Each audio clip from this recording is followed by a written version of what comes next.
بالله من الشيطان الرجيم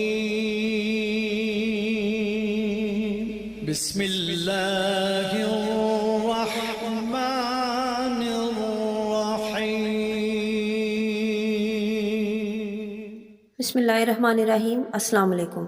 آپ سب کو ہمارے چینل پر بہت خوش آمدید۔ خواتین و حضرات، ربیع الاول کا یہ جو چوتھا جمعہ مبارک آ رہا ہے، اس دن کے حوالے سے آپ کی خدمت میں سورہ مزمل کا ایک عمل لے کر حاضر ہوئی ہوں۔ اس خاص دن کے حوالے سے اللہ تعالیٰ سے دعا کرتی ہوں کہ اس دن کے صدقے سے میرے جو بھی بھائی اور بہنیں ہیں کسی بھی پریشانی میں مبتلا ہیں، اللہ پاک ان کی تمام پریشانیاں دور فرمائے، اور جو میرے بہن بھائی بے اولاد ہیں اللہ پاک ان کو نیک اور صالح اولاد عطا فرمائے۔ تو آج کا یہ جو خاص عمل ہے، یہ آپ نے ربیع الاول کے چوتھے جمعہ مبارک جو آ رہا ہے، اس دن جمعے کی نماز کے پڑھ کر فوراً آپ نے کرنا ہے۔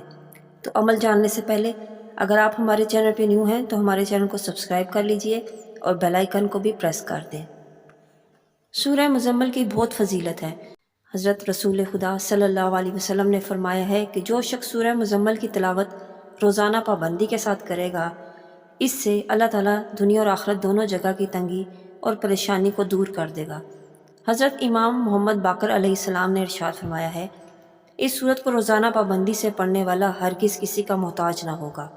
اور بعض جگہ پر روایت لکھی ہے کہ جو شخص رزق کی تنگی میں مبتلا ہو اور چاہتا ہو کہ اس کے رزق میں جلدی کشائش ہو، تو اسے چاہیے کہ وہ نماز عشاء 11 بار سورہ مزمل پڑھ لیا کرے، تو اس کی برکت سے بہت جلد اسے ترقی معیشت حاصل ہوگی۔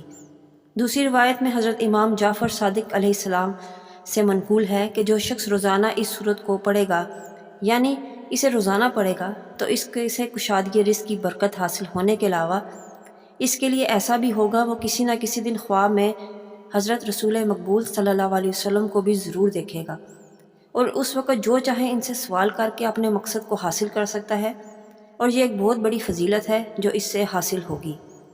حضرت رسول خدا صلی اللہ علیہ وسلم نے فرمایا ہے کہ اس سورت کو پڑھنے کے بعد تنگی رزق دور ہونے کے علاوہ پڑھنے والے کے لیے اتنا ثواب بھی دیا جائے گا کہ اس نے راہ خدا میں اس قدر بندے آزاد کیے ہیں جتنی تعداد میں اس دنیا میں جن و شیاطین کی ہے۔ بس جو مومن تنگی رزق میں مبتلا ہو، اسے چاہیے کہ اس سورت کو پڑھے اور اس سے فائدہ اٹھائے، اس لیے کہ یہ متعدد لوگوں کا مجرب عمل ہے۔ تو عمل جو آپ نے کرنا ہے وہ آپ نے جمعے کے دن کرنا ہے۔ آپ نے کرنا یہ ہے کہ جمعے کے دن آپ نے جمعے کی نماز سے فارغ ہو کر جو مرد حضرات ہیں وہ مسجد میں کر لیں اور جو خواتین ہیں وہ گھروں میں کریں۔ آپ نے کرنا ہے کہ 2 رکعت نفل نماز پڑھنی ہے، اور ہر رکعت میں سورہ فاتحہ کے بعد 1 بار سورہ مزمل پڑھیں اور سلام پھیرتے ہی سجدہ ریز ہو جائیں، اور 3 مرتبہ یہ دعا نہایت خلوص اور توجہ کے ساتھ پڑھیں، یا غفور تغفرت بالغفری والغفر فی غفری کا یا غفور۔ اس کے بعد جو بھی جائز دعا صدق دل سے مانگے انشاءاللہ تعالیٰ قبول ہوگی۔ میں دعا گو ہوں کہ اللہ پاک آپ کی تمام پریشانیاں دور فرمائے۔ میں امید کرتی ہوں میرے اس بتائے ہوئے عمل اور وظیفے سے آپ ضرور فائدہ اٹھائیں گے۔ ملتے ہیں نیکسٹ ویڈیو میں ایک نیو ٹاپک کے ساتھ، تب تک اپنا بہت سا خیال رکھیے۔ اللہ حافظ۔